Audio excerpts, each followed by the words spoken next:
When everything fell apart, I discovered my strength.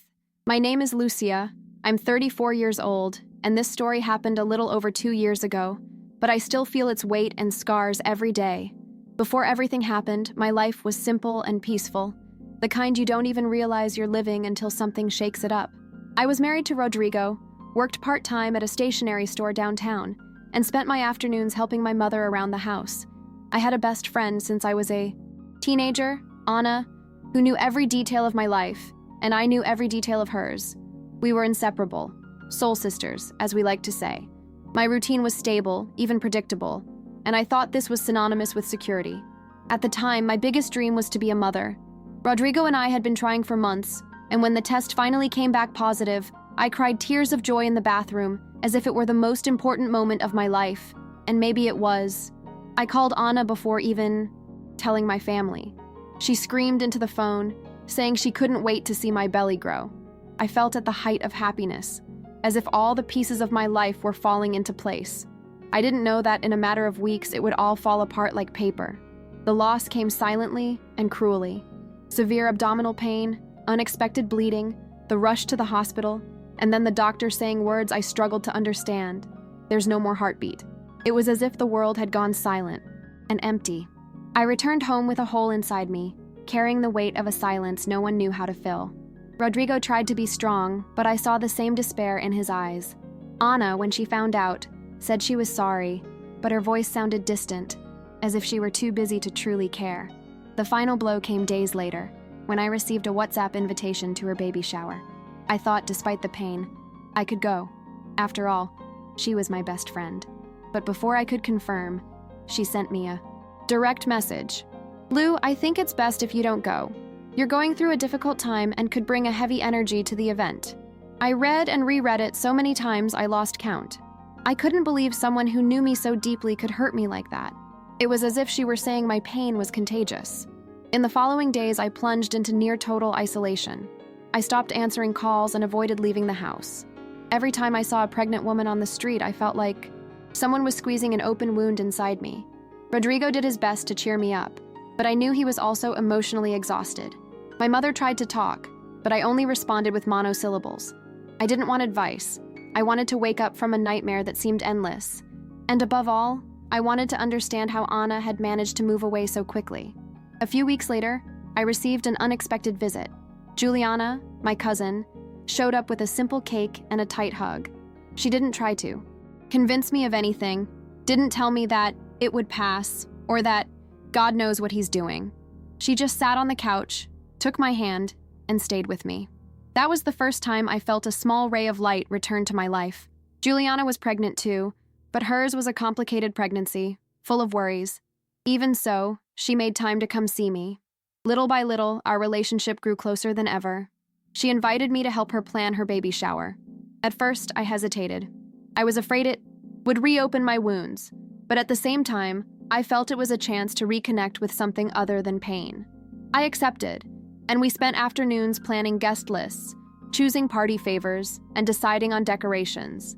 I was beginning to feel like maybe I could still be a part of happy times, even if my own story had been cut short. It was during these preparations that something unexpected happened. I discovered I was pregnant again.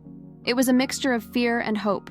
The positive test on my hand seemed to tell me that life was giving me a new opportunity, but it also reminded me of what I could lose.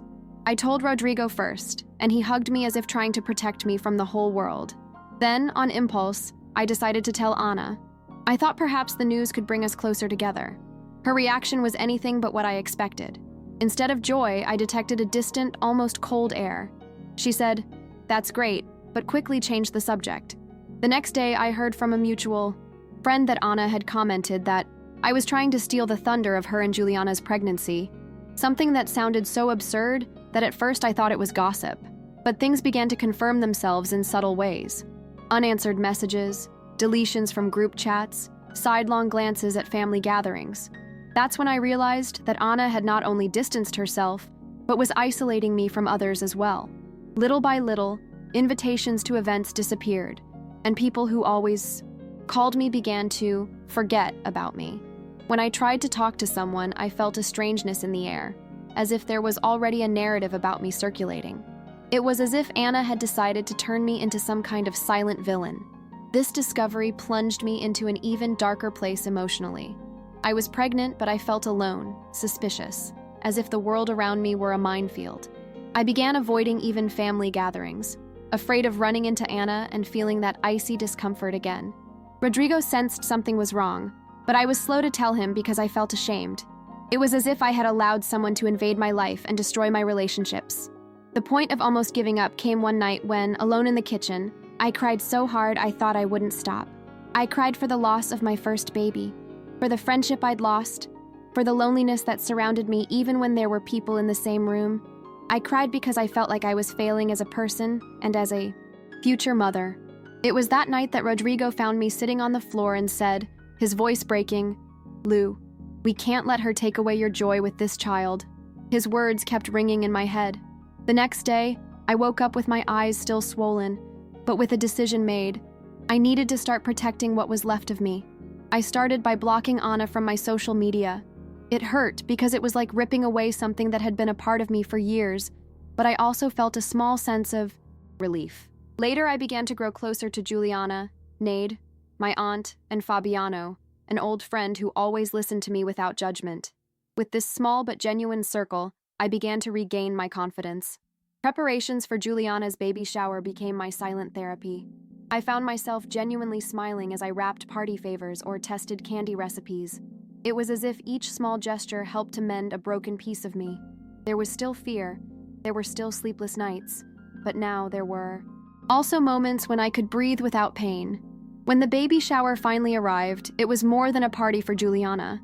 It was proof that I could still be in a place of love and joy without Anna's shadow suffocating me. I saw Rodrigo talking and laughing with my family, felt my Aunt Nade hug me tightly, heard Fabiano tell me that I was being myself again. And for the first time in months, I believed it, but I didn't yet know that my true test of resilience was just beginning. A few weeks after Juliana's baby shower, my pregnancy began to get more complicated. The doctor ordered rest and extra care, and this made me even more vulnerable. I was afraid of losing my baby again, and each appointment was a mixture of relief and apprehension. Rodrigo went out of his way to take care of me, but I could see the exhaustion in his eyes. It was during this time that I realized that even though I was away from Anna, her scars were still there. I was still afraid of what people would think of me, and I still avoided certain places to avoid stares and questions. The final straw came one Sunday morning when I ran into a former classmate at the bakery. She asked if it was true that Anna and I had fought because I was jealous of her pregnancy. The words hit me like a stone in the chest. I knew in that instant that I could no longer live trying to defend myself from a story that wasn't mine. If I continued, I would suffocate before I even held my baby in my arms. I returned home, determined to cut off any trace of her. I began to take more care than I could. I started taking short walks, even though it was difficult, to feel the sun on my face. I opened a notebook and began writing down everything I felt, not to publish, not to justify, but to get it out. I strengthened my bonds with those who truly cared for me. Juliana, even with her own challenges during pregnancy, always found a way to send me encouraging messages.